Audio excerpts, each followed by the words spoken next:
Hello and welcome back to A Drunk History of Middle-earth. This is a show where we take the legendarium created by J.R.R. Tolkien and have a good, simple, wholesome chat about it. Sometimes it's a drunk person, me, trying to explain stories or events, and sometimes it's breaking down the stories and concepts as if we're talking to a drunk person. I'm Chris, I'm an avid Tolkien nerd, I'm still learning and realising how much I actually don't know.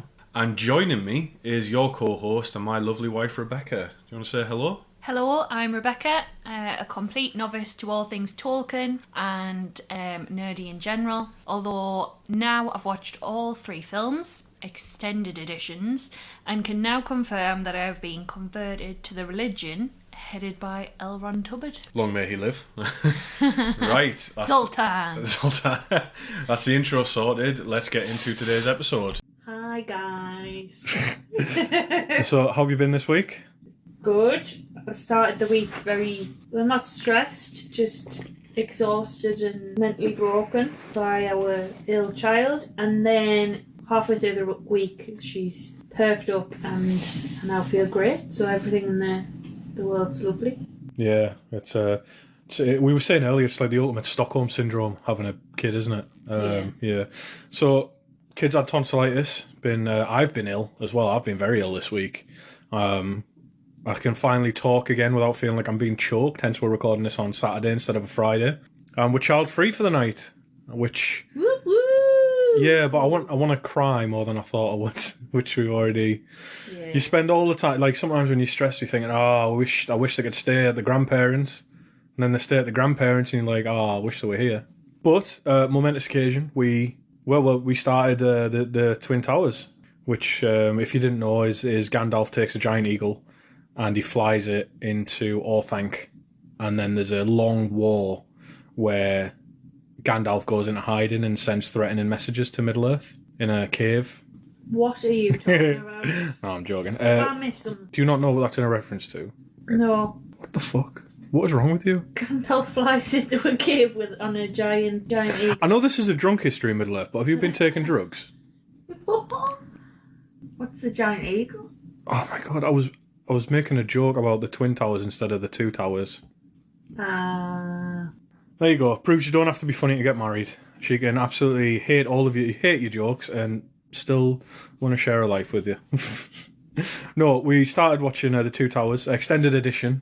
So we watched part 1 on Thursday night, ready for Friday, and then we couldn't record on Friday because I was too ill.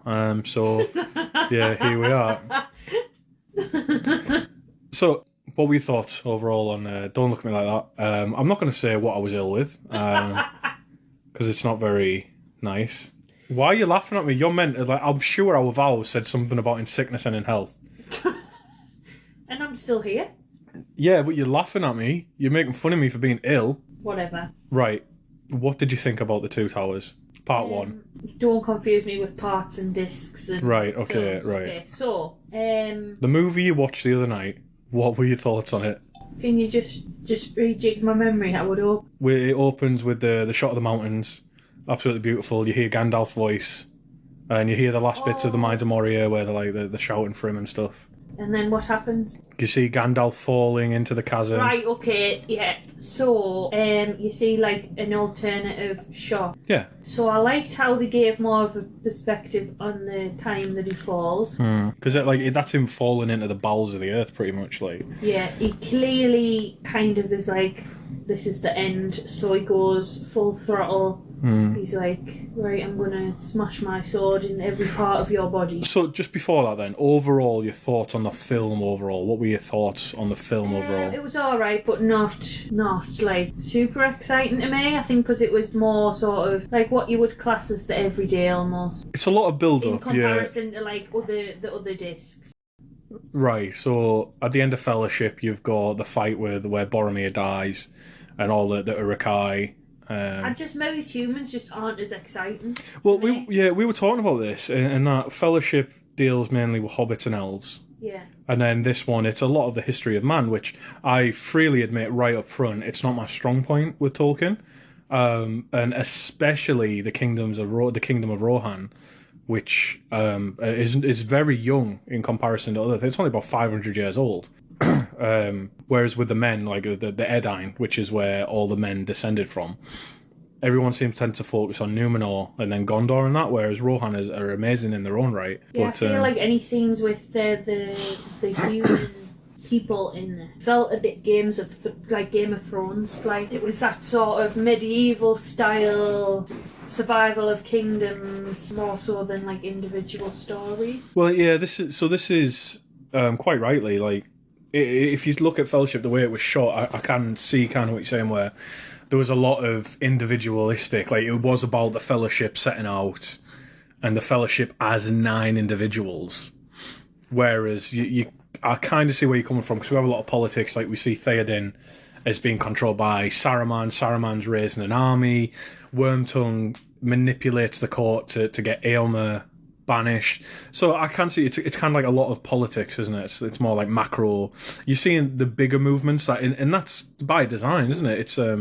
It's the war for the ring is about to start, and that's what they kind of lead up to. So we'll see when we watch the second part next week.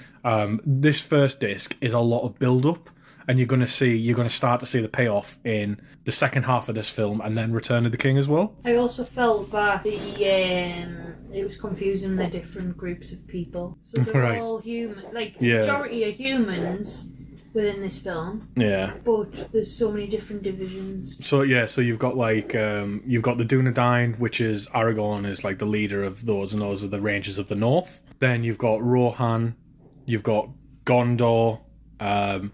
You've got the words start to meld into yeah. one. You've got the you've even got the Dunlendings who fight for Saruman. But we'll get onto that. So all right. So overall, you thought it was a bit more focused on like the bigger picture. Yeah. But it was like the pieces moving around kind of thing. Yeah. I think you might be pleasantly pleased with the next bit. Then the next film the next part we're gonna watch, because there's a lot of there's battles in it. It's just basically it's a lot of the payoff that this had to set up, especially with it being the extended edition. I don't think anybody in their right mind should watch the theatrical version of Lord of the Rings. I just don't think it's worth it. Yeah, it's a lot of setup. But yeah, so we'll go back to what we see at first. So you mentioned the sense of scale is bigger. We see Gandalf, and you see how small they are, him and the Balrog are, as they fall down the chasm into the water. So that is them falling into the bowels of the earth, like the bowels of basic. So do you know how the Watcher in the water from the first bit in the Mines of Moria? And I mentioned that was something called a nameless thing. Yeah, that's where these nameless things come from. Yeah, kind of. They live in the bowels of the earth, a lot of them. And Gandalf mentions in the book, in particular, that he won't talk about what he saw down there, but it basically... do you know when you had, in the Mines of Moria, again, in the Fellowship, where they're talking about it's a 4-day journey to the other side? Yeah. Well, Gandalf gives some perspective, again, of the battle. So him and the Balrog are fighting... I think it's like a week straight, pretty much. Like, and that shows the level of power they've got, is that they're both going hammer and tongs they're going at it hammer and tongs for that long. And they go from the bottom, right at the bowels of the earth, right to the top of the mountain, and they fight up something called the Endless Stair, which in the book Gimli is surprised to learn exists because he thought it had been lost thousands of years ago. Which again comes back to those themes that this is a world in decline, isn't it? Things are being forgotten. Things are being forgotten and knowledge is being lost. Something I did want to bring up that I don't think I mentioned in our Fellowship of the Ring episode is... Do you know when Gandalf's on he's on the bridge, and he cracks his staff down and he says, "Flame of Udun," and he says, like, "I'm the wielder of the Flame of Anor." Yeah. So what I wanted to mention is Flame of Udun is, from my research, Udun refers to Autumnal, which before the first age of Middle Earth, Melkor or Morgoth, do you remember Sauron's boss? Yeah. He comes to Middle Earth and he makes a giant fortress called Autumno, Utumno, and that is where some of the Balrogs live. So Gandalf is saying, like, I know who you are and where you come from. And Autumno was destroyed during one of the big battles, and he then fled to his other famous fortress called Angband, which comes into... Well, it doesn't come into play in Lord of the Rings because it was in Beleriand, which was sank long before. That is Gandalf basically saying, I know you're evil, motherfucker. I know who you are. Almost like like when priests are doing exorcisms. Yes. Say, I know your name, and it gives them the power over the... Pretty much, but it's almost, if we're going down that line of thinking, it's more like, I know you come from the fires of hell. Yeah. So it's kind of that thing. And then Gandalf says he is, he serves the flame of Arnor. It's not Arnor, which is the Northern Kingdom. It's Anor, A-N-O-R, which basically means the sun. It's the spirit of the sun. And he also mentions, I'm a servant of the flame imperishable. And that's Gandalf saying, I'm a servant of Eru Iluvatar, the one true God. You're on the side of evil, the flame of Autumnor, and I serve the secret fire, the Anor. I serve the sun, the good, the god. Because Eru Iluvatar is in possession of something called the flame imperishable, and that is what he uses to create life. And Morgoth spent a long time in the void around creation, looking for Eru's flame imperishable, so that Morgoth could create. And we know, obviously, he wasn't successful, because Morgoth can't create, and evil can't create, they can only corrupt and twist. Yeah. But I just wanted to point that out. But yeah, so it turns out that this is a dream that Frodo was having. So maybe a vision of Gandalf. And they're making their way through the Emyn Wheel, which is... For some reason, sounds like Emmental. Yeah, I know, you've brought this up before. You've brought this up before. I think you just watch Lord of the Rings for things to get hungry about. It's just because every now and then, something that has nothing to do with food, you'll just be like, oh, that sounds like food. L. Ron Hubbard wasn't about food, though. What if you ate his ass? Oh, jeez. Can we keep this PG, please? I'm going to stick my tongue in your Rivendell. Right, I'm going to get... right, no. I'm going to get lembas crumbs all over my face. That's disgusting. But yeah, they're making their way through the Emyn Wheel, and then him and Sam are not having a good time of it. They're lost a lot. They get lost. But after some back and forth, we see that Sam has a lovely scene where he's got that box of salt. Do you know where he's saying... piece of home. Yeah, and he said he keeps it right at the bottom of his bag. I've got it faithfully cooked chicken. Yeah, and we have nice. Yeah, exactly. See the food thing, eh? I forgot that, but he does say if we have a nice roast chicken. Yeah, this was a big mistake. I knew we should have had tea before we recorded this. I honestly thought that sandwich you had earlier would have tided you over, and I was wrong. You've just had a pack of crisps, and you're still hungry. I can see it in your eyes. But anyway, yeah, Sam has his salt that he keeps, and we do see he gets to use it later with one of the very memeable moments. Yes, like I said, stew. Yeah, he's nice brace of coonies. I was saying that this, of all the films, I think this is the one that's most memed, because there's so many. That one I sent to you where Frodo, it's pretty much in this scene after the magic rope. So Sam has elven rope that they used to climb down, and then they're a bit depressed because they think they're going to have to leave it. But one tug and the rope comes undone. And in the books, right, I'm pretty sure in the books Frodo is just like, yeah, whatever, you fuck it, you're full of shit. Like, you just didn't tie it properly. Yeah, But whereas in the film he was just like, oh, elven magic, cool, and then move on. I didn't get the elven magic bit. I was just like, that was a confusion point for me, that I thought, has it come undone because of elven magic, or has it just not been tied properly? I didn't hear that it actually was elven magic. Well, so the hobbits think it's elven magic. Okay. But it is elven rope, and we will come on to the properties of elven items in a minute, because there is something I wanted to mention. What I did think while watching this is it's unfortunate that Aragorn did let them go to the eastern shore by themselves, when they crossed the Anduin at the end of the Fellowship, because Aragorn has been through the Emyn Wheel. Stop smiling, it's not cheese. It's sharp rock.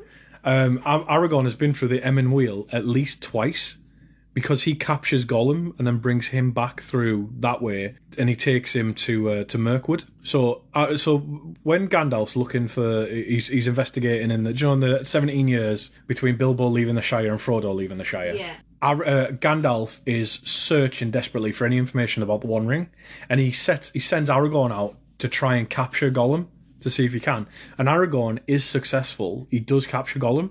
And he captures him around the edge of the Dead Marsh, which we see the hobbits come to in a bit. And he brings him back through the Emyn Wheel, across the Anduin, and he takes him eventually to the elves of Mirkwood, Yeah. Do you know where in the Hobbit films where they get captured for a bit and then they escape in the barrels? Gollum's there and he's treated nicely as a prisoner until Sauron figures out he's there. And one day they're really nice to Gollum as a prisoner, the elves, and they take him out for a walk and he just climbs up a tree and just won't come back down, just being an absolute little dick. But it's conveniently, I'm doing quotes here, conveniently that's the time that Mirkwood is attacked by orcs and Gollum's able to get free. Right. So my point being, like, it's if Aragorn have stuck with him maybe a day or two more, he might have been able to guide them through the Emyn Wheel and save them a lot of heartache. Then we wouldn't have this character progression. Yeah, we wouldn't see Gollum. These fraught moments. Yeah, well, yeah, true. Well, they have a moment where they're looking at their food in their bags, and Sam's saying, "Oh, look, it's lembas. Oh, look, more lembas." Yeah. And then Frodo has that great moment where he says nothing. He looks over his shoulder. He's like, "Nothing ever dampens your spirits, Sam." And that was when I sent that picture to you of where it says like when your friend's eating your ass and you fart, and he keeps going. It says nothing ever dampens your spirits. I'm just saying, it's a great meme. It made me howl. That just shows your humour. I'm laughing about Emmental wheels. Still. Yes. Oh, goodness me, woman. I'm trying to cover it up with my blankie. Oh. But they know they're not alone. Gollum jumps him, and after a good bit of fighting, did you notice that Gollum at one point crawls up the wall and jumps off like a wrestler off the top rope? Yeah. Which I just thought was... But even the way Sam, pulled Gollum back with the rope and he slams down. Yeah, it's crazy. But yeah, eventually they capture him because, Frodo pulls Sting on Gollum and he's like, "You've seen it before." And he says, like, "If you move, I'll cut your throat." And then Gollum... I hated this. I hate these moments where Gollum just starts, like, going, just like an absolute div. Yeah. I fucking hate it. And I've wrote in my notes here that I'd have fucking ended him at this point, the whiny little shit. And I don't know why I wrote that so strongly. But, yeah, according... Was it a bad night with the child? I don't know what it was, but it was yeah, well, basically, I'd wrote there, like... He starts screeching. I just wrote, I'd have ended him here. But yeah, the next day we see he's being led along by the Elvish rope, but he's screeching and screaming. Now, the reason that he's screeching and screaming, and we see later when he tries to eat the lembas as well, is Gollum has spent 500 years with the One Ring, right? And it's twisted him, and its evil's infected him. Whether Gollum is truly evil is kind of, I think it's up to interpretation. But all artifacts, pretty much, made by elves are anathema to evil. So the rope burns him because he's like, you don't have to have a purely pure heart, but if you have a corrupt heart like Gollum does, it causes you physical pain to touch things. Because the elves are like, basically, they're full of grace. They carry the light of the two trees. A lot of them do. They're otherworldly. Like, elves live half in the real world, half in the spirit realm a lot of the time because of how strong their fear is. Yeah. So, when he's not just play acting, basically, when he's saying the rope burning him, because it really, really is burning him. But speaking of elves, we then come to the Dead Marshes. What were your thoughts about that when you saw just all all the paths they've got to go through and the ghosts and bodies under the water? It was just really, really yucky. Because it's that, I would have preferred to have seen skeletons. It's a fact that you see, as if they're asleep and they've been, frozen in time almost underneath the water. That makes it more eerie. Yeah, it's pretty cool. The reason I asked her what your thoughts were, because the Dead Marshes are pretty fucked up. Not in terms of what they are, but in terms of their influence. So the Dead Marshes weren't always as big as they are. They where they're travelling across is I can't remember what the plains is actually called, but it used to be a plain, and it was. Do you know the war you saw right at the beginning of the films, where is the last alliance of elves and men, where they fight Sauron? That was one of the battlefields, and those elves you see under there are mainly elves from Lothlorien. They were killed there, and lots of them were driven into the Dead Marshes or killed on the plains. And after the battle, a lot of them were buried around there. However, over the years, because it's 3,000 years since the Battle of the Last Alliance, right? That was the start of the Third Age. We're now at the end of the Third Age, and the marshes grew over time. The water spread, and that preserved the bodies and then captured them, so the marsh has spread and spread and spread, and that's why all the bodies are there. That's why they can. That's why they can see them. It's all that. But what's really fucked up, right, is when I looked into it, is allegedly, and Tolkien said this himself. He most likely, or he said I might have, but most likely took inspiration from his experiences in World War One, and in particular the Battle of the Somme. So there was all, do you know No Man's Land, that everyone knows in World War One? The bomb craters, when it rained heavily, the bomb craters would fill up and the bodies would float to the surface.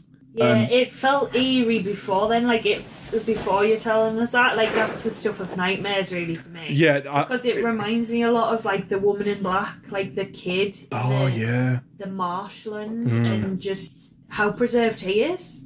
I mean, that kid when he gets when he's just covered in mud, that film creeps me out so much. It just reminded me of that whenever I hear of marshland. And, like, even it evokes kind of, you know, Haunting of Hill House. The second one. Oh, Bly Manor. Where the woman's in the... Oh, in the pond. It's when water and death are mixed. It makes me feel icky. Yeah, it's always been, like, pretty, like, ooh, the dead marshes. But reading The Influence, I was just like, oh, that's grim. That's, like, amazing, but fucking, like, fascinating. Do you know, like, when Harry Potter goes to Ollivanders and he's like, Voldemort did great things, terrible, yes, but great.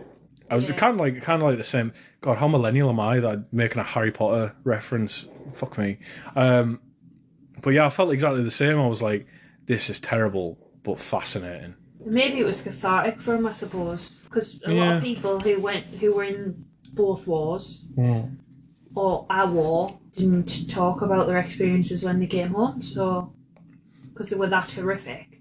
So it was maybe a cathartic process. Well, it's like Mark Corrigan says. They just put their heads down and built the NHS. They didn't talk about it. But yeah, no, you're right. That's a very good point. I imagine it would have been very cathartic.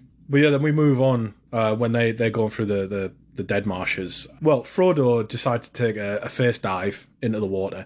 Now, in the movie, it looks like he's kind of like tempted by the ring and stuff. I think in the book it's either outright stated or implied that it's just a marsh gases and he passes out and he falls into the water. Well, it's because the corpse in the water's eyes open, don't they? Oh yeah, like and that's what pulls him in. So it's almost like the influence of the marsh, but not in the sense of just its physical properties. That it's gases, like its gas has risen and as you'll know from your education of last week, elves don't tend to hang around as ghosts, do they? Where do elves go? They go to that beautiful heaven-like place. Yeah, but where do they go before that? They go to the halls. The halls of... if you think of Barry Manilow, the song, Oh, Mandos, you came and you saved me from Middle-earth. No? The halls of Mandos. Nah. That's where elves go. I would not have got that from the Barry Manilow song. Oh, Mandy Mandos, it's the same. Okay, I'll remember for next time. Yeah, just think Barry Manilow, the Valar. But there wouldn't be elven ghosts, really, would there? If they go there, there might be male ghosts. Sorry, not male, human ghosts, but probably not elves. So why did they use that in the film? Do you think? I think it's the same reason. It might be the. Do you think it's the ring potentially creating that vision in Frodo's mind? Maybe, but I think it's the same reason why the film show a giant red eye as if that's Sauron. In the books, that doesn't exist. It's just a way to show. Represent. It's just a way to visualize an abstract, well, not an abstract concept, but like Sauron has a physical form allegedly in the books, and he's sat in a tower in physical form directing things, but you can't really show that in film without it being quite boring. So Peter Jackson and co came up with the flaming eye. So maybe it was the same thing with the dead marshes. Like, we need to show just how spooky they are, ghosts. Like, and that was it, just ghosts. Yeah. But, anyway, we move speed there and we catch up with Merry and Pippin and the Uruk-hai. So, what were your thoughts on Merry and Pippin's situation? Like, when you saw that they were on the backs of the Uruk-hai being ran? Not a lot, because it doesn't give you a lot of... I mean, Pippin obviously has quite a good idea to drop the brooch. Yes. So, he's leaving like a breadcrumb trail. But it's not until later, obviously, that their characters develop a little more. because it's such a short scene, really. Yeah, they're very smart. Like, I know we joke and clown on and say, like, Pippin's a div. He is feisty. But he has... I think I'd be willing to wager quite a lot that by the end of the films, you may have quite a different opinion of Pippin, seeing the growth he goes through. Well, he's just very innocent because he's never been out the Shire. He is the youngest of the hobbits, I think, as well. He is the youngest. What did you think of the difference between the Uruk-hai and the Orcs? Like, were you picking up the fact that it's kind of like a faction difference, or like it was two competing factions of bad guys? So it definitely follows suit with other kind of groups of baddies in films and even within the world, that when you're that type of bad, even when you try to group up and build your forces, because they have no loyalty and they've already strayed from the path of good, they fight within each other because they ultimately aren't good beings, so they're gonna fight between each other because they've got no real sort of good moral compass. They have no rules, they do what they want to an extent, so it's easy for them to turn on each other. You can also see they've got two competing like orders as well. So you've got the Orcs, the smaller ones. Yeah. They're from Mordor. It's the Red Eye of Sauron. And then you've got the Uruk-hai, the bigger ones. They're the newer ones from Isengard that Saruman sent them. And the Orcs want to like kill and torture the prisoners, and the Uruk-hai have got their orders, so that causes a little bit of friction. In the books, it goes into there's basically a lot more like nuance over the factional differences. Like the Orcs don't want to run during the day when they meet up because Orcs hate being out under the sun, whereas Uruk-hai can run under the sun. That's their whole thing, that they're fine with it, and they're like faster and stronger. They remind me of I don't know why, it might be the skin. They remind me of Zontaran. You know, the rhinoceros type. Is that from Doctor Who? Yeah. All right, okay. Why did you just laugh at me? No, it's because I didn't. We've been married how long? We've been together how long? And I've never heard you made a Doctor Who reference. You have. When? We've made a lot of references. The mannequins, angels. Well, no, that's more like pop culture, whereas Zontaran that's quite Whovian, isn't it? Well, there was a point where I was a wee child, for you Scottish listeners, a wee bairn. I watched. Do you feel bilingual now? Do you feel like you've just Aye. you just cut about being? Do you think you're gonna go on fucking Duolingo? Aye. Dickhead. I can't believe you made a Doctor Who reference. I never knew that about you. Who's I your used to like Sarah Jane Adventures as well. Banging. Ah, okay. Who's your favourite Doctor? Mine was Matt Smith. I stopped watching it after that. See, I think I only watched David Tennant and Matt Smith. Was there someone in between? No, it was Christopher Eccleston, David Tennant, Matt Smith, Peter Capaldi, and then that lady. I don't know who that is. I think I started watching it when there was like a bigger... Well, I watched the guy before David. Christopher Eccleston. Guy. Eccleston, yeah. Yeah, so I watched a bit. It was when Billy Piper was on the scene. Oh, He pushed it, like, it was massively marketed. Yeah, well, it came back in 2009, I think? No, yeah, maybe so Rob earlier. Was like, he was younger, and he had, like, all the figures. He probably still has, like, Cybermen. So they had, like, figures and everything back then. I mean, they might still do, but there was like a massive push, and they had like Sarah Jane Adventures. Yeah, and then like the Captain Jack Harkness, Torchwood and stuff like that. Yeah. Anyway, that's its whole thing. I'm pleasantly surprised to find that out about you. Why do you think I'm married to you? Well, it's not from. There must be some nerd element within me. Yeah, it was about 45 minutes ago. Joke. Right. So another thing I want to pick up is Mary's unconscious. Like he's looking pretty roughed up. And Pippin, the div, is saying like he needs help and what have you. And this is a film only thing where they say they give him like some grog and which looks like the drinkable Marmite. Do you know what I always think of it as? I always think of it as Cavonia. Oh, yeah. Cough medicine with clout, not sponsored. But yeah, they give him that. But in the books, right? I think that Uruk-hai had done a disservice here. In the books, Mary's got a head wound, and they give him some ointment which hurts like fuck, but heals him, and it leaves a scar. And they say, when he's like, they're like, oh, he can't take his medicine. But then they give him some liquor, which actually does perk him up. Like, he's like, woo, fucking go on. So I think that the Uruk-hai had done dirty there. Like, they do actually heal him in the book, but their medicine, because they're twisted, tainted creatures, their ointments, everything they do. They're like Gollum. Kind of, except Gollum wasn't born like that. No, but in terms of, like, Gollum eats the elvish bread, and he doesn't eat like a normal, like a hobbit or whatever. Because he eats raw meat. Like, he hunts his food. Whereas, like, so it would be the same with them. Yeah, it's like twisted base creature. Like, you know, they never really had a chance, essentially. It's like, so, and that's reflected in every facet of their society, which is unfortunate. But as they're going along, I think it is Pippin, you're right. Like, he bites off his brooch and spits it out to the side where it's trampled underfoot. And then when... Under one foot, yeah, sorry.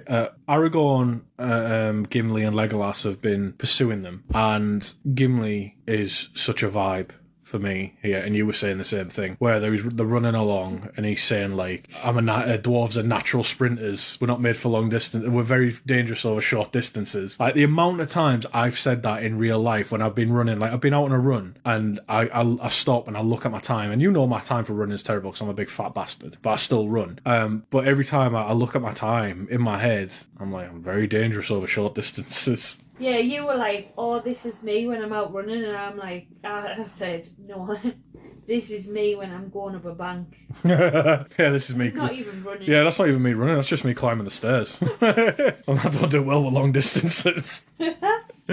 But yeah, so they're pursuing them, and eventually they do find... I can't remember, I've got my notes, but I think I've got them out of order here. But even you knew the reference and started singing when Legolas stood on the ridge and said they're taking the hobbits to Isengard. To Isengard. Yeah, dude. Like even you knew that, and you'd not seen the films, like which is crazy. That how popular Lord of the Rings is. Like, You Shall Not Pass. Yeah. That reference, I knew it was Gandalf. Like, and well, you call your granddad Gandalf, and and I've never watched the film. Yeah, it's Tolkien and Peter Jackson together have permeated like every level of culture, I think. When you go to my grandparents' house, there is a Gollum figure. Have you ever noticed it? No. Yeah, on their sideboard. Derek's? No. Oh, John's? Yeah. Oh, well, you know, they go to Disneyland. Well, they went to Disneyland and that. There. Yeah, but he's even infiltrated, like, super old people. I'll be honest, every time I'm at your grandparents', I'm looking at the clock. That's what the fuck I'm doing, yeah. Legolas says they're taking the hobbits to Isengard. And for some reason, when they find some hope that Merry and Pippin are still alive, I don't know why, but Aragorn saying, "Not idly do the leaves of Lorien fall," is one of the most memorable lines to me, and I have got no idea why. It lives rent-free in my head. And I've never found a way to use it. I won't ever use it in real life because I don't wear a brooch. I wish I did, but I don't. And it's definitely not a leaf of Lorien. Which would be awesome if anyone wanted to get me that as a Christmas gift, maybe. A cloak, a real elven cloak, with a leaf of Lorien clasp. If anyone wants to get me a present, just get me a few loaves of lembas bread. One bite is enough to sustain a man for a full day. How many did you have? 4. 4? That's insane. But yeah, so then we see the communication at some point between Barad-dûr and Orthanc as Saruman's updating Sauron on what's going on with the army. This bit I don't like. It pisses me off that Saruman is such a heartless bastard. But it's also very similar to the scenes of the first film. You know, you see again that Saruman, you see his mines, you see his foundries, you see he's getting ready for war and he's arming and he's gathering allies, he's digging Uruk-hai out of the ground. And it's very similar to the first film, with the exception that they say they're running out of wood, and he just turns around and looks at the forest of Fangorn and is like, well, burn it. Which I've put Saruman cutting down trees like an absolute twat, is how I wrote my note there. I feel like you said that last week as well, though. Yeah, because because like that exact Saruman is the evils of industry, and I've talked about this before. Is the evils of industry, right? Yeah. And that especially given the current climate. I can only speak for the UK. Speaking of the current climate of the UK, where we are paying the most electricity of any country in the world, but like we're charged the most for electricity, right? And it's in the news recently where energy companies like Shell are making massive profits while we're all being squeezed. It's very, very, very hard to not feel that way about industry at the moment. Like those people who will sacrifice the world and everything in it for their goals. You were saying, I think you said in the first episode or the second, how things Tolkien writes about are still kind of felt today. We probably didn't say it as eloquently as actually. We were both absolutely pissed in the first episode, but it's right. Like you were talking about people's time being valuable and stuff in the first episode, right? And the point you made was that Tolkien still resonates today.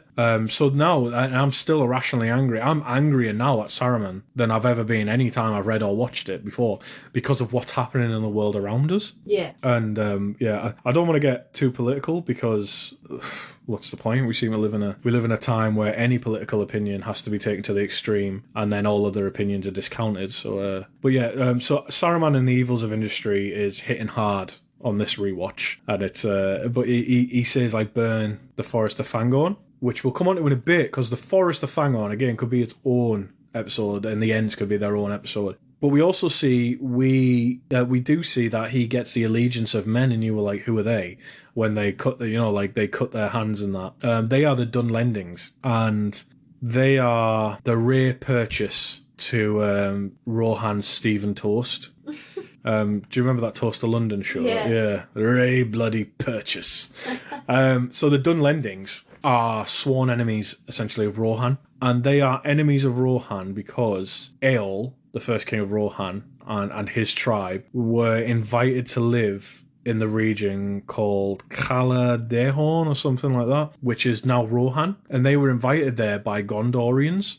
And the Dunlendings, so the Eol and his tribe were one. They were invited down from the north of Rhovanion, which is Mirkwood. They were invited down from the north to live down there, and it became Rohan. The Dunlendings were pissed off that they weren't asked to do it, so they've hated Rohan pretty much for that, and so now they'll fight with Saruman. And we see that Saruman plays on that because, you know, this where he gives them a speech just where, like, before they all go off fighting, he says that they drove you from their homes and they've got riches you don't have, blah blah blah. And so you see that Saruman, and it's much more explicit in the book, Saruman's power, and it literally is a magic power, is his words. He can start to speak to a group of people and really magically start to sway them.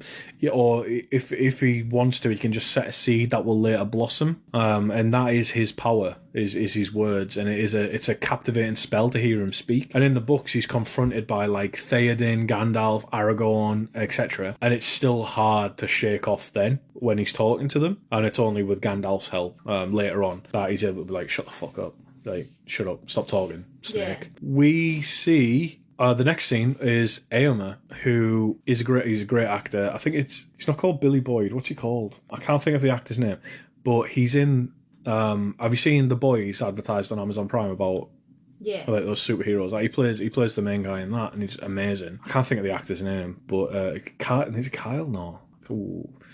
Let's see, what's he called? I'm just gonna have to look this up. Sorry, but he was well known at the time, but he's really shot to Carl Urban. He's really shot to prominence now with The Boys and stuff like that. Just like Éowyn, always well known, but now she's slightly recognisable as one of Sabrina's aunties in The Chilling Tales of Sabrina or whatever. We watched one series and just gave it up, actually, didn't we? Like, oh, fuck this. It just got Netflix. Exactly, Netflix it jumps the shark. Like, you have some good episodes or a good season, and all of a sudden the quality just fucking tanks. It's crazy. So many shows does that. But yeah, so we see Éomer discovers his cousin, Theodred, who has been attacked by the Orcs of Isengard, or the Uruk-hai of Isengard. And Éomer returns him back to Meadowseld, which is the capital of Edoras in Rohan. Meadowseld, I think, is Theoden's hall in Edoras, which is the capital of Rohan. And you've just glazed over. Yeah, I'm getting confused with all the different names. Éomer is an important character. Theodred is soon to be dead. Right. Spoilers. Okay. So he takes him home because Theodred is Theoden's son. So Theodred is essentially the Prince of Rohan. and Theoden's only son. Yeah. We then meet, so there's going to be a succession crisis if he dies, maybe. We meet Éomer's sister Éowyn, and then we meet Grima Wormtongue, the absolute bastard. But I did say to you, on previous rewatches, so I do it like maybe once a year or so, like I'll rewatch the films. I think last year actually I watched it with John O when he came here.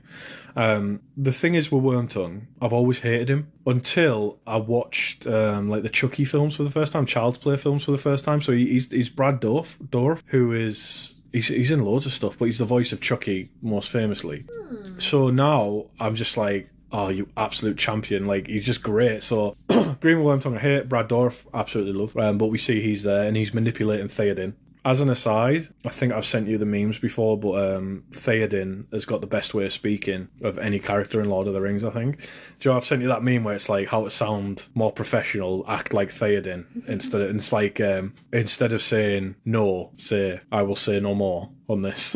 And it's Politician talk. yeah, exactly. It's like, instead of saying things like, hiya, you just say, I know your face. And stuff like that. Or instead of saying goodbye, say, I take my leave. Yeah. So, just be an absolute baller like Theoden. But at the moment, he's a bit under the weather. He's a codgy old man, isn't he? So what were your thoughts all about this? So this is the first time we're really introduced to Rohan. Well, I just thought, wow, he's going to pop his clogs, isn't he? Obviously, he's like blind and he's like lost all his hair and he's weak and just like a vegetable, really. But then you eventually see him restored to his former self. But he's just one of those very typical kings, isn't he? Like a king that is for the best for his people. He is noble. Yeah, but at this stage he's just an old man, old vegetable. Yeah, well, he certainly appears that way because we find out he's actually, he's under a spell. Yeah, but the important thing we find out here is that all is not well in Rohan. Éomer, after some arguing back and forth, is banished by Grima, who got Theoden to sign a banishment order that morning. Éomer also accuses Grima of wanting to basically to hump Éowyn. He's just a creepy little shit. He is. He's called Wormtongue, so he's a creepy bastard. But Éomer is banished, and it's not specified it's not really mentioned in the films, or no real big things mentioned about it. But Éomer then sets out and he starts to gather his own army essentially, and that's what will come into play in the second half of the film. That we'll see, next week. But Rohan, predictably, has got it's only 500 years old, but it's got a stupidly rich history. Like, it is awesome. So from Éol all the way down to Theoden, I think it's maybe like 9 kings so far. I'm not sure, there might be more. But their history. But my favourite character of Rohan is someone I'd like to do an episode about, called Helm Hammerhand, and so called because he was king of Rohan, and that's what Helm's Deep's called after, which you'll see in the next part. Helm's Deep is a fortress. But Helm Hammerhand was at a council once, and someone was talking shit to him the whole time. And so afterwards, he killed the man with a single punch. I think the constraint was like, I won't draw a sword against you. And he just punched him and killed him dead. Just one punch. Helm Hammerhand, such a badass that there is a horn at Helm's Deep that you'll see in the next part. That there was a siege at Helm's Deep one winter, and Helm Hammerhand, when it was blizzarding, would wear all white clothes, blow the horn, and then sneak out by himself into the enemy camp and kill and, like, some people say, cannibalized the enemy men. And so it would come to be that whenever that horn was blown, the enemy who were sieging him in the fortress would shit themselves until one day the horn blew, and the next morning when the snow stopped, Helm Hammerhand was found amongst the enemy camp, frozen to death, stood up, but none would approach the body because they were so scared of him.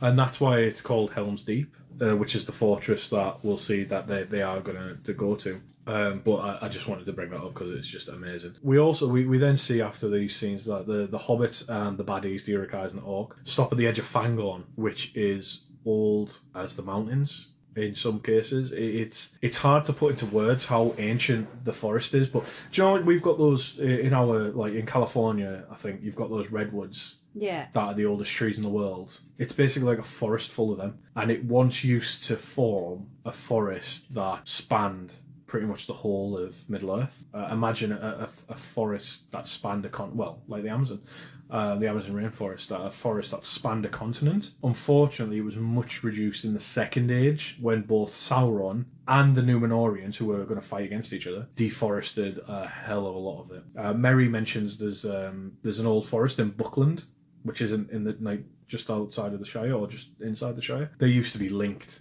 so that's how far. They're right in the south now. They're in Rohan. Yeah. Right down in the south after they've been travelling for a month, maybe more.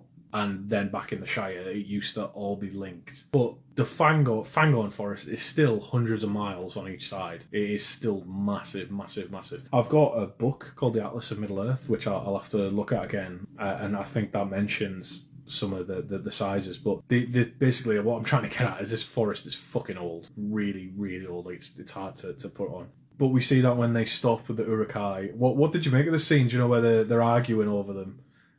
Say some want to kill them, some don't. What were you thinking while we were watching that? Just how disgusting orcs are. Yeah. They're just filth. They're absolute utter filth. Yeah. At least the Uruk-hai have standards. The orcs are very they feel like they're always bottom of the pile in kind of the pecking order of baddies. Is almost they're really dispensable, not very well respected. They're just kind of shit on your shoe. Yeah. And they live up to that as well, because they're very much let's just eat them. We've transported them this far. Yeah. So I feel a bit peckish, so let's just eat them. Yeah, there's so many memes from this scene as well. It's we haven't had any meat in 3 stinking days. And what's 2 little people with that whole group going to actually do? They are both skinny and very short. They're not going to have a lot of meat on them. They haven't been eaten for days either. That's true, yeah. But yeah, it's again, it goes back. It's that base instinct, isn't it? They want meat, they want food. Very weak. Well, yeah, it's just again, I can't think of a word for it, a better word for it. It's base. It's base behaviour. There is eventually it results in an altercation where they do get their meat. They do. They do. The Uruk-hai chops one of the orcs' heads off because the Uruk-hai are under order. Saruman. It's back on the menu, boys. The Uruk-hai are instructed by Saruman. So this is where it comes into play about the orders conflicting. Saruman doesn't want Sauron to know that he knows that a hobbit has the ring. So the Uruk-hai have been told, deliver the hobbits to me unspoiled, so that there's no chance for any of the orcs or the Uruk-hai to discover the ring. Because if an orc gets the ring, it will go straight to the Nazgul or straight to Sauron. And Saruman will miss out. He won't have the ring. And that's what Saruman wants, is to gain power. Yeah. And that's his bargaining tool. Oh, well, almost. But you know that, Gandalf said, these people don't share power. But yeah, so eventually, like you said, there's that altercation. It's meat's back on the menu, boys. And someone pointed out online, Uruk-hai and Orc society must be more advanced than we think because they know what a menu is. So someone had said, does that mean there's Orc and Uruk-hai restaurants and things taverns and stuff like that? Whilst that scuffle's going on, Eomer and his boys are out and about, and they could. Well, I say boys. During the filming, not enough men owned horses, so a lot of the Rohirrim, which is the plural for Rohan, the Rohirrim that you see, a lot of them are women. Because they're horse owners. And Eomer and his, quote, boys, well, boys spelled B-O-I, Eomer and his bussy are out and about, and they come and fuck up the orcs and the Uruk-hai. And there's a protracted fight where Merry and Pippin try to escape, but they are cornered by an orc once who says, scream and, I'll poke you or whatever. I've got here that Merry and Pippin nearly die so many times, the poor lads. Because they eventually make it into the forest, we see, and they're rescued by Treebeard. But it ends with a shot of horses' hooves above. Yes, the head. yeah. We don't find that out till a little bit. I've got the next. Will they be squashed? Yeah, because the next scene. Sorry, Chris has just already fucked that up. I don't think anybody's listening to this who hasn't seen the film. Who knows? Well, the idea is, you watch the film, you might want to know a little bit more so I'll sprinkle things in here and there. The thing I always hate about this next bit is that Legolas runs and turns around and then just says, like, a red moon rises, blood has been spilled this night. Like, it's just weird as fuck. I don't know why. I don't like that. It's just... It's got no...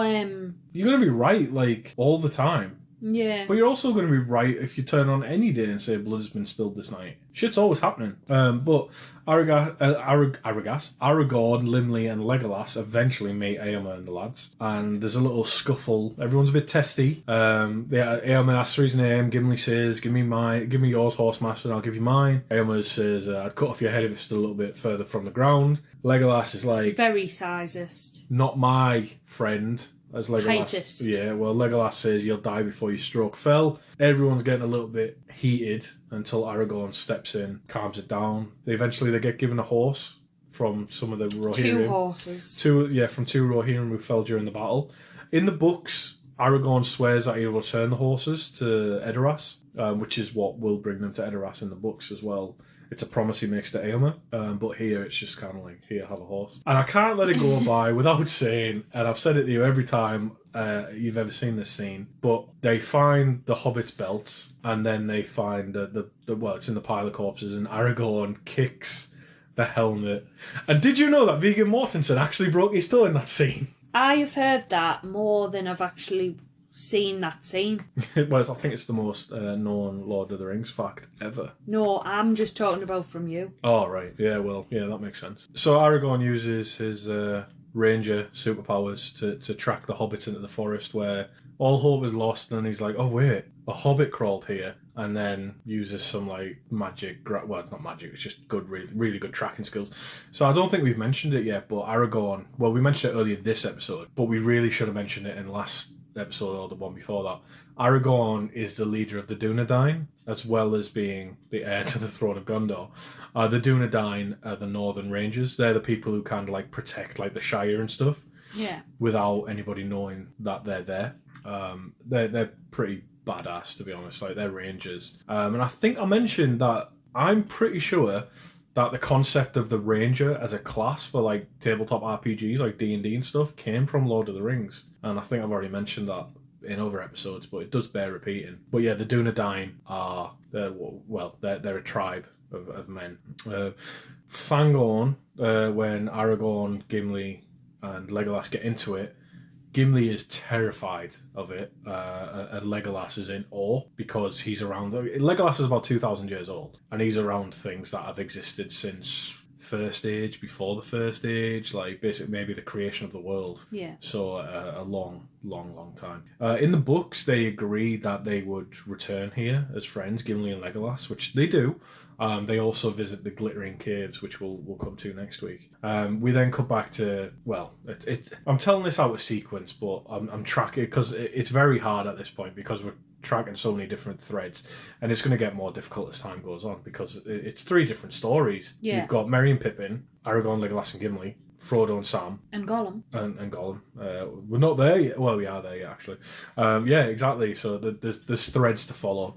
But Merry and Pippin are saved from an orc who's about to kill them by Fangorn, Treebeard. So Treebeard is what he's colloquially called, and it's like a nickname for him, but his name is Fangorn. So Fangorn Forest is him. He's an Ent, and Fangorn Forest is named after him. That's how old he is. And Ents are shepherds of the trees. Now, this is the bit that I alluded to yesterday when me and you were driving somewhere, or maybe it was this morning. But Ents are a funny creature. They were requested to be created by the Valar Yavanna, who is the Valar of all growing things and like earth and stuff like that. She's kind of almost like a Gaia, like a Mother Earth type figure, sorry. And she requested that the trees be protected from dwarfs and other creatures from like chopping them down unnecessarily. And so she did that, and I'm pretty sure that I think it's Gandalf or Radagast. I think it's Radagast serves Yavanna as a Maiar.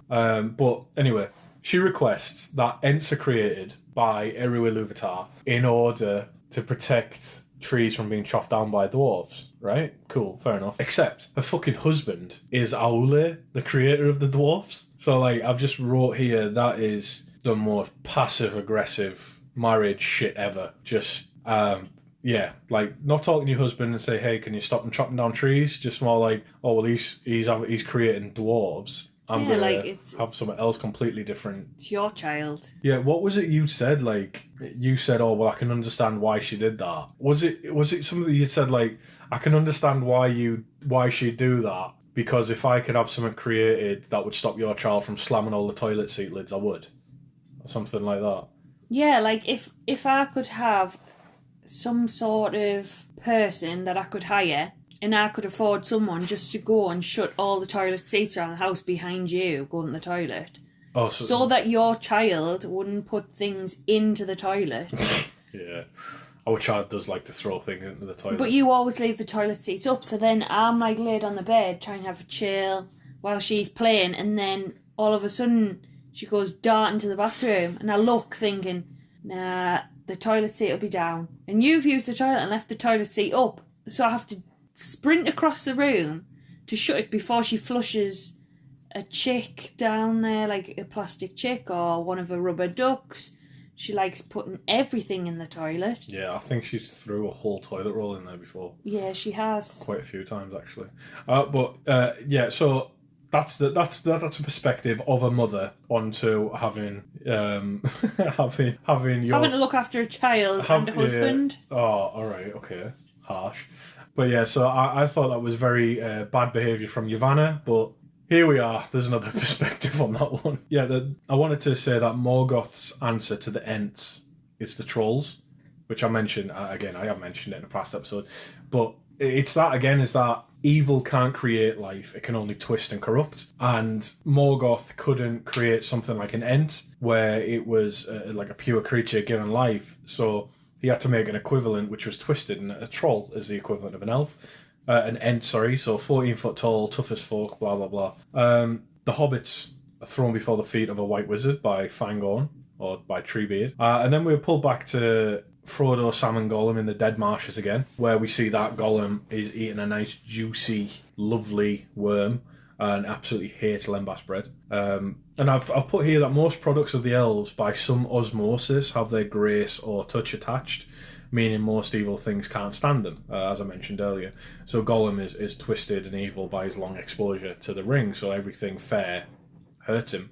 It's he mentions, I can't remember where, but somewhere in the book he mentions that he hates the yellow face, so that's why he went into the Misty Mountains, because he couldn't stand the sun on him anymore. Yeah. Much like orcs can't stand the feel of sun on them anymore.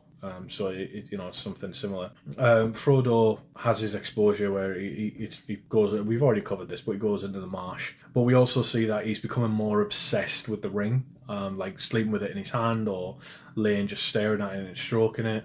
And when Gollum during the night, is it during the night or there's some point where Gollum says "my precious," Yeah, and Frodo's like, "What was that?" Because it's clearly the same words going through Frodo's mind, because when Bilbo had the ring, he said exactly the same, so it's obviously a common thread. And when Gandalf was they in... refer to it as that. Yeah, and when Gandalf was in Minas Tirith, looking through the archives, he saw that Isildur had written, "It is precious to me." Yeah. It's all the same stuff. We also hear in the Dead Marshes that the Nazgul have returned. You can hear their screech, and it's not something we've mentioned before, but their screech has an actual power. It spreads fear and dread. It will break most people's courage. Like the Nazgul, one of their powers is the ability to utterly demoralize their enemies. So like if me or you was to face a Nazgul, we'd probably like literally void our bowels and either curl up into a ball or run away screaming. And that is one of the powers that they have. And we can see... Where do I sign up? Yeah. We can see that they're back, but now they're flying. They're on their fell beasts. They're probably... This is my speculation, but I think Sauron, not Morgoth, because it's too late for Morgoth, because the Nine Rings were created in the Second Age, but I think the Fell Beasts were created as steeds for the Nazgul as an answer to the Grey Eagles. But so the opposite, the twist and again, it's that twist and you can't create. So the giant eagles I don't know if you know this, but the giant eagles are sentient. They're sentient. They're not just animals. They are incredibly intelligent, like on the level of elves. They're ancient. They're noble creatures. And they are the chief servants of Manwë, the king of the Valar. So they're his eyes and ears in Middle-earth. And I think Sauron created the Fell Beast as an answer to the eagles, but that's, again, it's just my speculation. But we do know that he bred them, probably at some time during the Second or Third Age, and the Nazgul used them to ride them, to give, they're airborne now. We see that Sam, Frodo and Gollum are much closer to Mordor, so the Nazguls, it's the Nazgul's turf. Back in the forest, we discover that Gimli he's got, again, his axe. The trees really do not like it. And the thing I wanted to point out is, I'm not sure it's apparent from the films, but did you get the sense the trees were alive? Yeah, because they were talking to each other. Yeah, they do that, like they're groaning and creaking and stuff. But it's important to make the distinction. They're not Ents. Yeah, because, well, it's clear when Pippin is, when they're waking up and, what's the other one called? Merry. When Merry's waking up and he finds Pippin drinking from the fountain, and then there's that scene where the tree kind of envelops them. Yeah, and the end comes along and he's like, no, go back to sleep. Yeah, drink deep. And then he explains that, like, they're really annoyed, the trees, and they're getting frustrated, and yeah, they're like angry beings because of the amount of destruction that's going on. And yeah, they're waking up, but these trees are called Huorns, and they are because they can't just be called trees. No, they're a type of tree called a Huorn, and they move. They can move. They're an army essentially of trees, and they're what the Ents heard. Yeah, they heard them. We see with Aragorn, Gimli, and Legolas that they meet a white wizard who they think is Saruman, and Aragorn says, "Do not let him speak," because Aragorn is well aware of the power of Saruman for weaving spells with these words. As they turn to attack the white wizard, he casts heat metal on Aragorn, who drops his sword. Legolas, I think Legolas, his arrow just gets like deflected, and I'm not sure what happens to Gimli's axe. But it's not Saruman. It's Gandalf, but he's back, and he's whiter than white. He's been changed and he's reincarnated because he still has a job to do. And I've got in my notes here, you said when we were watching it, I said, he's been reincarnated, and what did you say? I said, is that because his work isn't done yet, and he's almost like that warrior who was sent back because... Yeah, there was that warrior you talked about. Glorfindel? Yeah. He was sent back because he was such a great warrior. So while there is... he was sent back in his own form as well. Yeah, so while there is a distinction, but I did just want to point out that I've probably never been more in love with you than when you said that. Don't get me wrong, the birth of our child was nice. It wasn't a patch. No, that was the happiest day of my life. But apart from getting married. But that was when I thought, my God, she's my soulmate. But yeah, so Glorfindel was sent back from the halls of Mandos and allowed to reincarnate in the Middle-earth. Gandalf, or Lorien, was sent back by Eru Ilúvatar himself to Middle-earth and reincarnated. He skipped all Valinor and all that shite. He was straight back to Middle-earth. You've got a job to do. Here's a promotion. So Gandalf has come back as Gandalf the White. And he says, I am Gandalf, or I am Saruman, as he should have been. Because Saruman, you remember the 5 wizards were sent to Middle-earth. 2 blue, Radagast the brown, Saruman the white, Gandalf the grey. The 2 blue, maybe they failed, maybe they didn't, and that's why there's not more Easterlings coming. They're out of the story. Radagast fails. He's only bothered about the creatures. He's failed in his task. Saruman has failed in his task because he's corrupted and now he wants the power himself. Gandalf's the only one who's sticking true to the mission. So in terms of hierarchy, is Gandalf the bottom of the pile? No, he's the top. He's been promoted now. I'm just curious as to the colours. The colours, I think, were chosen by themselves. They garbed themselves in those colours. But Saruman was appointed head of the order, so he's Saruman the White. But now Gandalf, so it became a symbol for the people of Middle-earth. Yeah. That Saruman the White was the leader of the wise. Gandalf now is the leader of the wise, and that's why he's been sent back. And we'll see later that Gandalf now has actual power over Saruman. but we'll come to that when we do. Okay. But Gandalf explains his death. So he said, like, we fought from the bottom of the mountain to the top, where I smote him upon the mountainside. Started from the bottom, now we're here. But this is where in the book they talk about the fought up the endless stair, which Gimli thought was lost, but it wasn't. And Gandalf did die, and he says, I strayed out of all thought and time, and every second was like a life age on the earth. It was almost like one of the scene with Voldemort and Harry with the clouds. It was kind of like that, wasn't it? What clouds? They were like whooshing. He was like whooshing through the universe and the stars. What film's that in? Right, so the final Harry Potter film. Mm-hmm. No, it's not the final Harry Potter film. It's a film where there's the little baby Voldemort. Oh, that's in Platform. Well, that's in King's Cross Station, right? But so when Voldemort am I getting confused? No, it's the bit where it's like, and like it's just Voldemort's head. And he's got the clouds behind him. Oh, that's in the 5th film. And it's like whooshing about. It kind of reminded me of that sort of the whooshing effect. Right, okay, so yeah, the visual. Because he's like whooshing through the universe, isn't he? Yeah, well, anyway. Let's ignore that. Tangent. Try. Don't bring up Harry Potter in a Lord of the Rings conversation and compare it like that. But yeah, so he strays out of all thought and time. Now, a lot of people interpret this that Gandalf was taken outside the circles of the world. He was taken outside of Arda to the timeless halls where Eru Ilúvatar is, and was there sent back to finish his job. And he says, like, he's Saruman as I should be, and he stopped being Gandalf for a time. And I think that means he was Olorin the Maiar for a brief bit. Well, in the books, it's mentioned that he's sent back to his body, and when he's sent back to his body, he's picked up by one of the great eagles at the top of the mountain, who then take him to Lothlorien, where Galadriel clothes him in white. So it's Galadriel who gives him his new clothes, and then he sets out and meets them all at that Fangorn. That's it. They then have to make all haste to Rohan, which is where they meet Shadowfax. Shadowfax is, I think, one of the cooler kind of like lore things. Like, so you've spent time around horses, like you ride horses. Like, did it do anything special for you when you saw him running up? Like, just I was just like, that's a really pretty horse. Clearly ethereal, because anyone who has a white horse knows that horse stays that white for literally 5 seconds. Yeah. So. Well, yeah, he is kind of ethereal, but horse royalty? Horse demigod? Like, Shadowfax is the chief of the Mearas, or Meras, who are pretty much the Ferrari of horses, which is also a horse. But the thing about the Mearas, is that they'd only bear kings and great figures, so you had to be someone special to even like ride Shadowfax and his kin.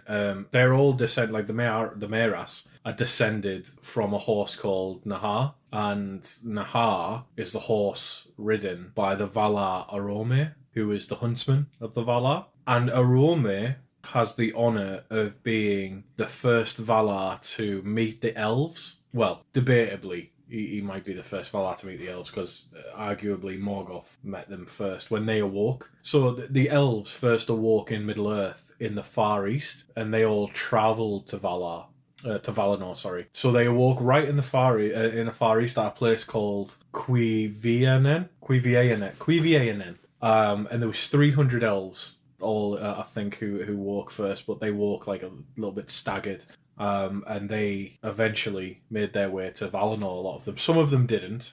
And they, elves who've never been to Valinor, never saw the light of the trees, sometimes referred to as dark elves, just because they've never saw the light of the two trees of Valinor, which lit up the whole world before the sun and the moon, which I think I've mentioned before. But yeah, so they start their journey. Gandalf goes on Shadowfax, and Aragorn, Legolas and Gimli go on the two horses. Legolas and Gimli are on one horse, as they're becoming quite close friends. Treebeard, we then see he's singing, and he's saying, like, come back to me. Treebeard, I think, at this point is actually singing. He talks about it later on, but he's singing about the Entwives who've been gone for a long time, and it's one of the more, is in a world of heartbreaking stories, this is one of the more heartbreaking. The Entwives wanted to leave, and they were concerned with crops and things that grow, whereas the Ent were shepherds of the trees, and that's what they wanted to do, was everything in the forests.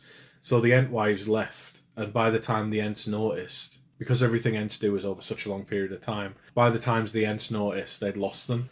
And it's now at the point where they can't remember what they looked like. Underappreciated, really. Maybe, but it's a really sad tale, to be honest. Well, I think they deserve it, really, if they didn't even notice. Well, I've seen theories that the Entwives made it further west and north, like towards places like the Shire and Eriador and stuff like that, and they taught men how to grow crops and stuff. But then there's theories that Sauron killed them. But if you listen to what you said originally, that's like me filling up all the toilet rolls in this house and going off on my jollies, and you only realising I was gone because you finished the last toilet roll and you don't know where the toilet rolls are kept. Right, well, you've just took a heartbreaking story and made it. And I just think, well, actually, if you don't know where the toilet rolls are kept and you've not appreciated all the time the toilet roll's being filled up, then you deserve to get shit on your hand. The existence of the human race doesn't hinge on me finding boggle. And that's the thing with the Entwives, is there'll be no more Entings, so that the Ents are doomed to fade. Should have appreciated the wives more. Shoulda, woulda, coulda, unfortunately, but it's a sad tale, regardless of what you say, you horrible Wouldn't you person. think, though, you'd be able to, like, chop off an arm or something and just plant it? Yeah, I mean, maybe, but we don't know how Ents reproduce because they've lost the Entwives, so who knows. But then we're back with Gandalf, Aragorn, Gimli, Legolas. Gandalf starts laying plans because the war's coming. And up until this point, so Gandalf's been in Middle-earth for about 2,000 years now as Gandalf. Before that, he was in Valinor as a Lorin. And when he was sent to Middle-earth, they were sent with, don't directly intervene. Inspire people to fight against Sauron. Inspire them. Because the Valar and the Maiar don't want to get involved in the fight. Because last time there was a direct confrontation between powers of that magnitude. Beleriand sank. And Arda was changed forever. Basically, like, the scale of power will really fuck things up. But now he's been sent back, he's had his power unhinged a little bit, unleashed a little bit, and he can afford to act more directly. So now he's starting to lay plans about who they need to get. And Rohan and Gondor are two main parts to this. He also finds out that Frodo's not alone, and Sam went with him, which he's pleasantly surprised, which he should be, because I think as you'll see at the end of this, it's my opinion and a lot of people's opinions, is that Sam is the true hero of the story, and that's not just being cute about Sean Astin, but more like, when you look at it as a whole, Sam is like pretty much the true hero of the whole thing. But yeah, Sam and Frodo, we then see, get to the Black Gate. No idea why. They're out desperation. They don't know what to do. Some Easterlings, I think it's Easterlings. Easterlings are coming to the Black Gate, and the gate opens for them. And I have no idea what they were thinking, but they decided to just fucking Leroy Jenkins it and just like run. They're gonna go for it. We're gonna run to the gate, but they get caught in the scree and the stones, and Sam gets buried a little bit. So Frodo goes after him, and they're able to hide using the cloak of Lothlorien. And an Easterling comes very close, but the cloak just looks exactly like a rock. So he doesn't see it, and he goes. And what we don't see here, and it's just an aside, what we don't see in the films is that later on, during the War of the Ring, like when things properly kick off, there's do you know in The Hobbit there's the town of Dale at the foot of the Lonely Mountain? Yeah. And that's where the humans move back to after, because they live in, is it Rivertown or Lake Town? Yeah. And then when Smaug is killed, they move back into Dale and they rebuild. Now there is wars going on up there during the War of the Ring. It's never seen in these films, but there are wars going on there. And there is a big force of Easterlings that attack Dale during the War of the Ring. And the grandson of Bard the Bowman is king at the time, King Brand. He dies, and so does Dane Ironfoot, who is the king of the dwarfs. He's the one who leads the dwarfs in the Hobbit films. You know, when you see him on his goat, is he on his goat? But when all the dwarfs turn up and Dane Ironfoot's there. Oh, yeah. So he dies as well in that. But eventually they are victorious. But it's just worth mentioning that we only see, like, in the films, you see the Easterlings there. They play a much bigger part elsewhere. and in the Lonely Mountain is their theatre of war as well. Gollum is just a bit aghast at what they're trying to do, because he just said, like, I'll take you to the gate. Doesn't say anything else, because when Sam says, like, because Gollum says there's another way, and then Sam's like, why didn't you tell us earlier? And he was like, well, you only said take... Yeah, you didn't ask, you just said take me to the gate. We'll later find out that the place that Gollum's leading them to is Cirith Ungol, which is a pass in the mountains, and it's guarded by a fucker called Shelob, who is a descendant of Ungoliant. And I mentioned Ungoliant previously because it's one of my favourite characters of the Legendarium. It's, the giant demonic spider. Oh, yeah.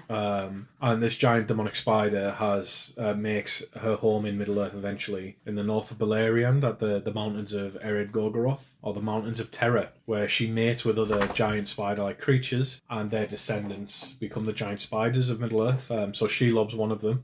And Shelob's descendants become things like, the spiders of Mirkwood in The Hobbit. So it's things like that. So spiders pretty much in Middle-earth are almost always evil, and the dogs want his ball thrown. No chance.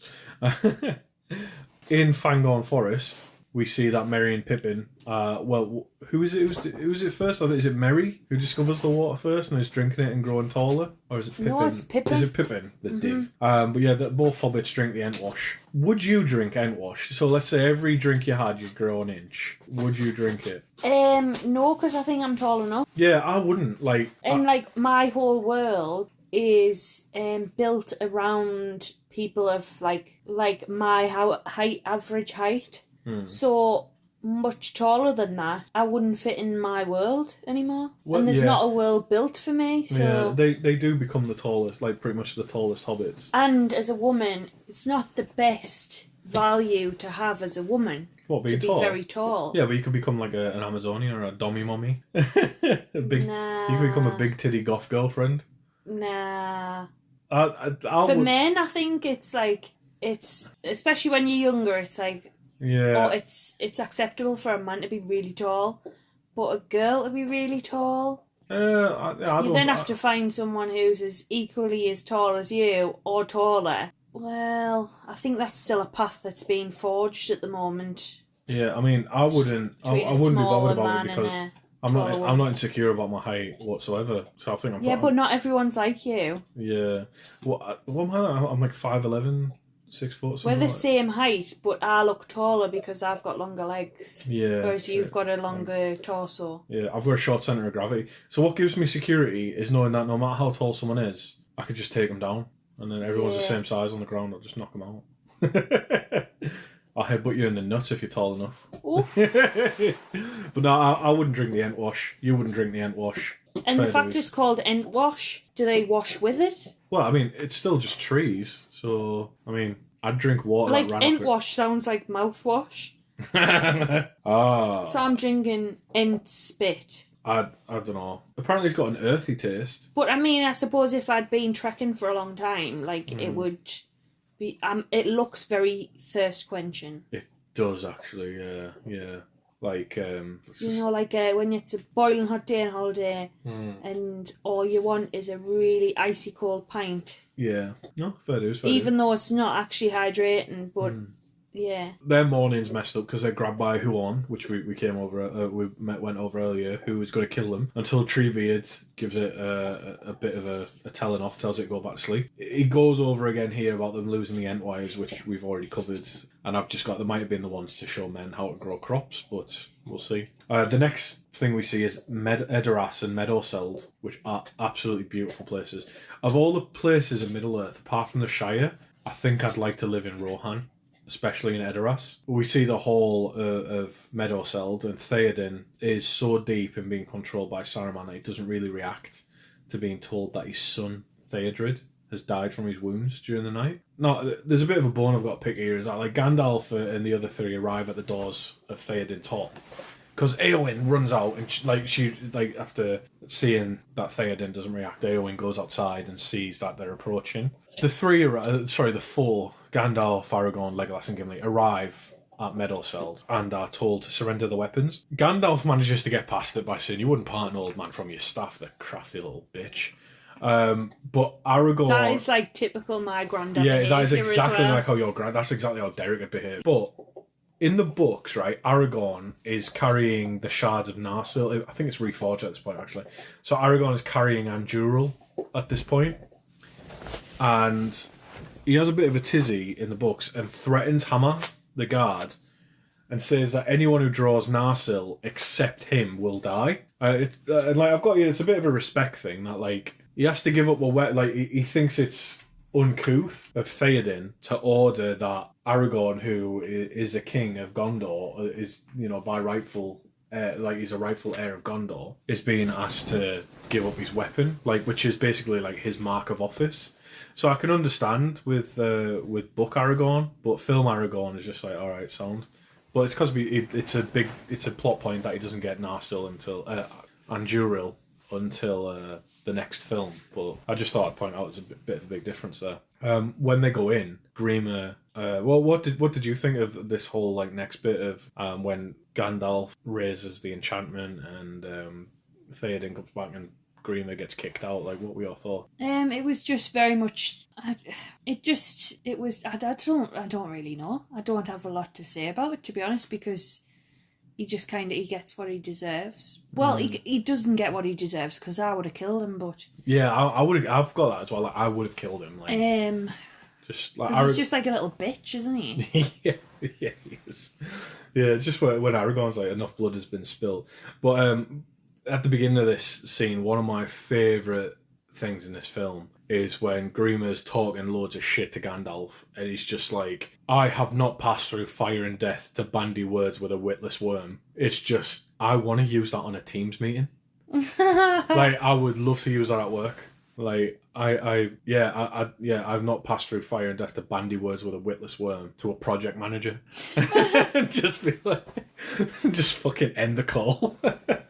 Oh, it'd be beautiful. But basically, Theoden is released from his spell, while Aragorn, Gimli, and Legolas kick fuck out of a room full of guards, which is great. They don't have the weapons, so it's just a beatdown. But Saruman at this point, when Saruman, I think this might be the first inkling that Saruman has that the Valar know that he's been naughty and are not pleased with his actions. Because if Gandalf is now the White and head of the Order, that means that something has to have changed, cosmically. In the books, when Saruman and Gandalf later talk at Orthanc, Saruman has this confirmed because he can't really resist Gandalf's orders. He goes to walk away, and Gandalf tells him to come back, and he can't resist the compulsion. So he has to do what he says, which I wonder if that's an added power from Eru or not, because I know Saruman... Well, actually, no, it does fit in with Saruman's magic. Saruman stopped Gandalf from leaving that room. Well, yeah, he might have used these words there as well. But yeah, it's interesting.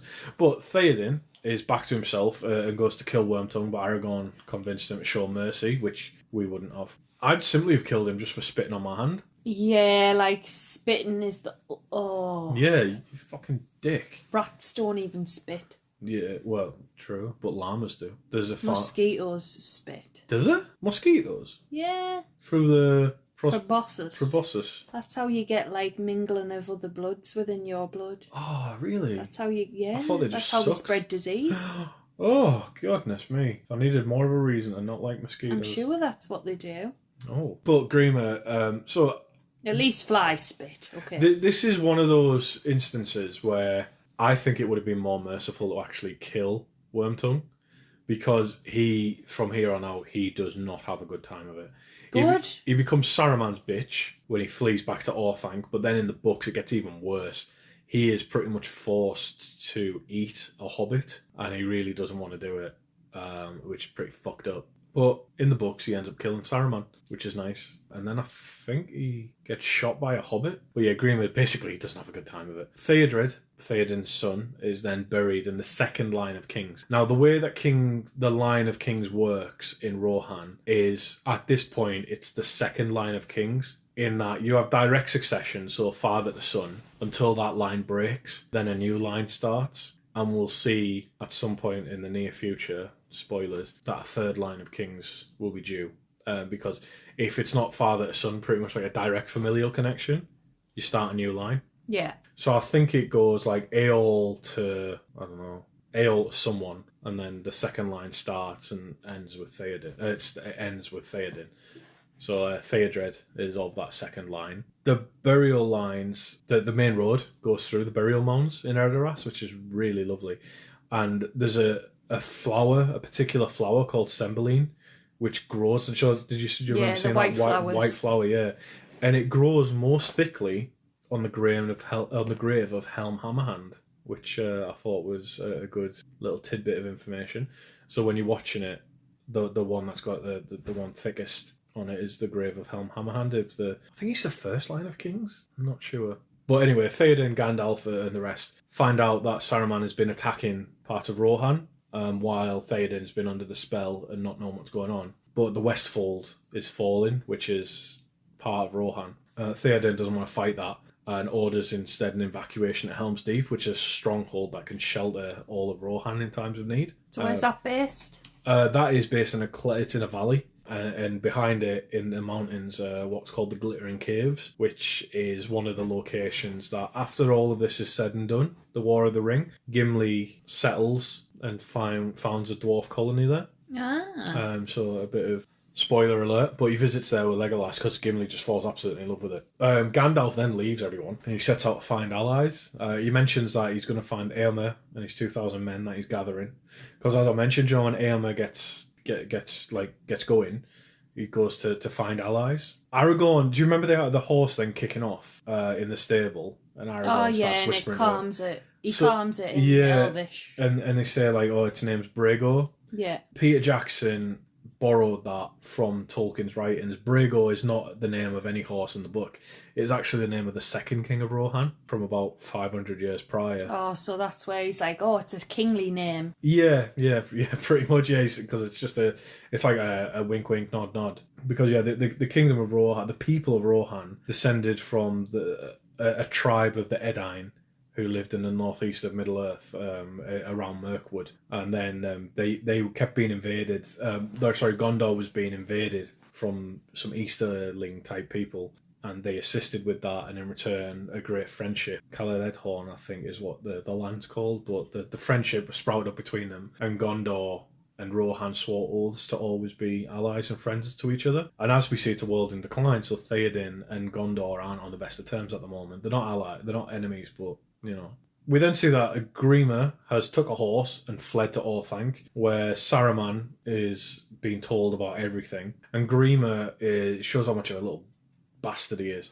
He's very smug about the fact that there's women and children that were slowing everyone down on the way to Helm's Deep, so Saruman dispatches the wargs. It's at this point that Saruman also learns about Aragorn, and he mentions the Ring of Barahir, which and he's like, oh, Gandalf clearly thinks that he's got the heir. It's the heir of Isildur. Yeah. But then we go back to Sam, Frodo and Gollum. Not much happening here, except Sam calls Gollum Stinker, and Frodo has a bit of a bitch fit about it. He's like, oh, don't call him that. But then Gollum and Smeagol... Very thoroughly modern. Yeah. Gollum and Smeagol have a good old chat, where Smeagol gets rid of Gollum, and he becomes much more helpful. And... I don't know how really to put this, but when Smeagol goes from being Gollum to being Smeagol, and then tries to ingratiate himself to Sam and Frodo much more, and is constantly kind of like looking for their approval. This might be a bit of a dark thing to bring up, but I grew up in like quite a rough area, and I've been around some like not so nice people. It always reminds me of like heroin addicts or like really serious alcoholics, who, when they're trying to get clean, they almost revert to like, a lot of them revert to like a childlike state of wanting to be praised, as if they're looking for that serotonin hit from like people praising them. And that's like the vibe I get from Gollum. And I know it's weird to say, but it just always like really does stick out to me. But then they've got one of the best scenes ever, where the potato scene with Gollum and Sam, where potatoes, boil them, mash them, stick them in a stew, and what's taters, precious? Where they're talking about that. But in the background, did you notice there was bird calls like the whole time through that scene? Yes. So I've watched this so many times, right? I'd never clicked on until this time watching it. That's like the Faramir's Rangers. You can hear that's their calls to each other. Is that them communicating like battle language? Right. which is pretty cool. But I just thought, why is no one reacting to this? Yeah. Apart from Frodo, is it? Yeah, Frodo. Yeah, you said like, what did you say about Frodo at this point? He's always wandering off. Yeah, it's just Honestly, just stay still. Poor Sam. It's like having a child. poor bastard. Yeah. But yeah, the Gollum saying about cooking a nice. Sam saying about cooking a nice brace of cornies and what have you. And Gollum's it always makes me giggle because Gollum's like, give it to us raw and wriggling. It's fucking great. But yeah, not much happens as we come towards the end of the film. They see Oliphants for the first time, or to give them the proper name, the Mumakil, which are massive elephant creatures who march by the Haradrim. So you've got the Easterlings coming from the east, surprisingly, and then you've got the Haradrim who coming up from the south, and they're both trying to join Sauron. They're going to Mordor, but the Rangers of Ithilien, which are Gondor's Rangers, named after the city of Ithilien, ambush and kill them before they capture Frodo and Sam. And the last thing we really do is we meet Faramir, who is Boromir's brother, who is also one of the most noble and kind of like amazing characters. And that's where part one of The Two Towers ends. It released on September the 11th, 2001, and it didn't. That was another 9/11. I shouldn't keep making 9/11 jokes. I don't know what's wrong with me. But I did, when I was a kid, I always did confuse Two Towers and Twin Towers, and I still occasionally do when I'm not thinking. But yeah, so how's your Lord of the Rings journey going so far? Good, I'm getting better with the names. It's very heavy on names. Well, what you don't know is that this is all just a precursor before we start tackling it topic by topic. Oh, I just feel like I'm not you need a dictionary, or like you could be saying any names at this point. You could be talking complete rubbish and could just be insane. I am. And I'm just having to take your word for it. Yeah, there is appendices, there is glossaries, there's all sorts of tools. If I'm ever feeling bored. Pretty much, yeah. But I'm not training up another co-host to do topic by topic. This is your boot camp, is this. You know, what you thought about going forward into the rest of the trilogy? Yeah, I'm looking forward to it. We're exactly halfway through now, so we've got 3 more discs to go. But yeah, so we've got second part of Two Towers next week, which is a lot of payoff for the build-up. And then after that, Return of the King, which I think might be my favourite film of the trilogy. But we'll see. Well, yeah, that's it from us for now. We hope to see you back next week with Two Towers Part 2. And if you've got any questions in the meantime, get in touch. So I'm going to say good night from me, from Chris. Good night from Rebecca, and thank you for listening. Okay then. Bye-bye.